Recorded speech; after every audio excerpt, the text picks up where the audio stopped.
Have you ever wondered what happens when a continent with over 1.5 billion people finally gets a seat at the world's most powerful economic table? Well, it just happened. In 2023, the African Union officially became a permanent member of the G20, and this isn't just a small change, it's a monumental shift in the global power balance. So, what does this actually mean for Africa and the rest of the world? Let's break it down. For decades, the story of Africa on the global stage was often told by others.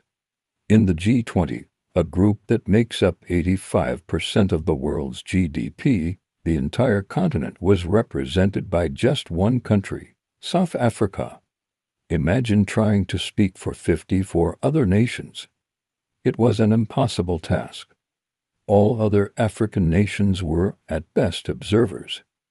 But now, that's all changed. The African Union, representing all 55 member states, has a seat, just like the European Union.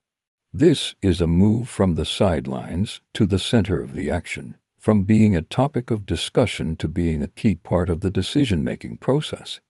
So, why is this such a game changer? It all comes down to bargaining power. Think about it.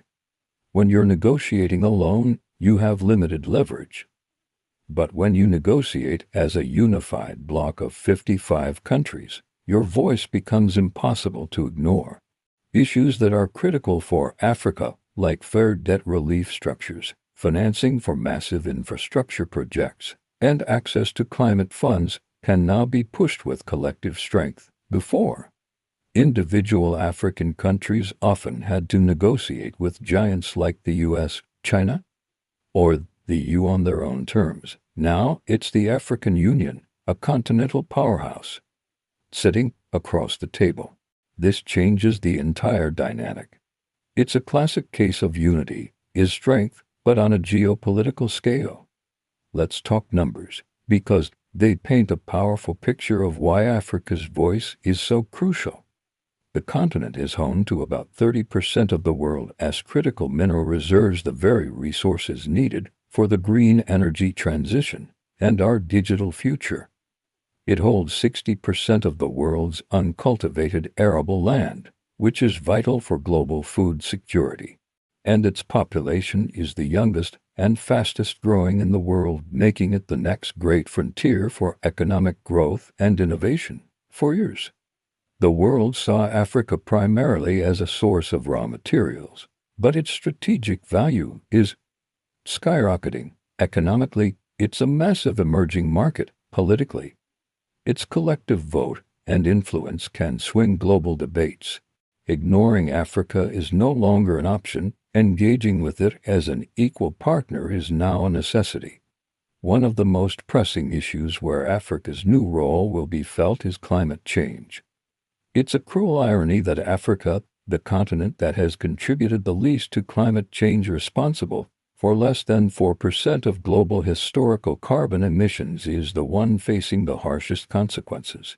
While industrialized nations built their wealth and modern economies by burning coal, oil, and gas for more than a century, Africa is now paying the price for a crisis it did not create. Droughts are becoming longer and more severe. Farmlands are drying up, floods are destroying homes and infrastructure, and millions of people are being forced to migrate in search of water, food, and safety. The very communities that have lived closest to nature, relying on rainfall and seasonal cycles, are now the most exposed as those cycles are disrupted. This injustice is not just environmental, it is economic, social, and deeply moral.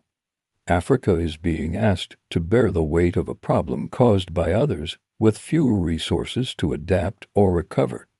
From droughts in the Horn of Africa to floods in Nigeria, the impacts are already here, and they are severe. With a seat in the G20, the African Union can directly advocate for climate justice. This means pushing developed nations to deliver on their promises of climate financing, demanding investment in green technologies for Africa, and ensuring that the global energy transition doesn't leave the continent behind. It's about refraining the conversation from one of aid to one of justice and shared responsibility. Africa is no longer just asking for help, it's demanding a fair stake in the solutions. This move is also a clear sign that the world is becoming more multipolar.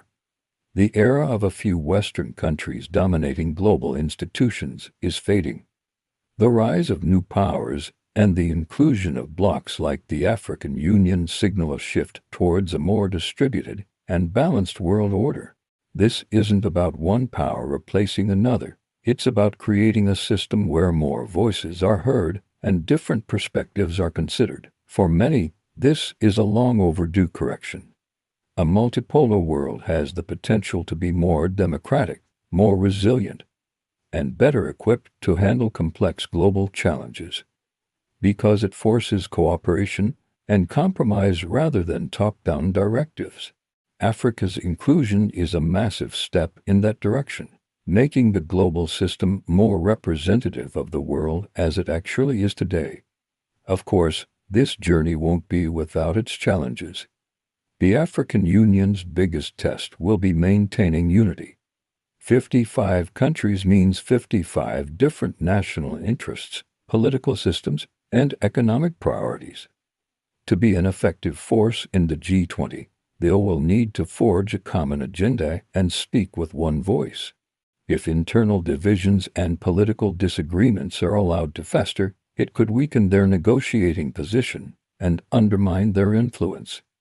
The whole point of having a bloc is to present a united front. Building and maintaining that consensus will require incredible diplomacy and a shared vision for the continent's future. It's a huge undertaking, but the potential rewards are even bigger.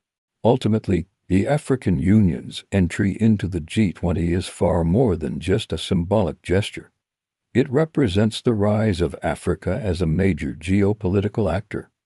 It is a declaration that the continent is moving beyond its post-colonial identity and reclaiming its place on the world stage. For too long, Africa was seen as a passive player, a continent to be acted upon. Now it is positioning itself as a shaper of the global future, a strategic partner with its own agency, its own interests, and its own vision for the world.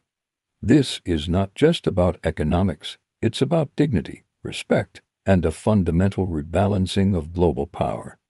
It signals the beginning of a new chapter, one where Africa's rise is not just a possibility, but an unfolding reality.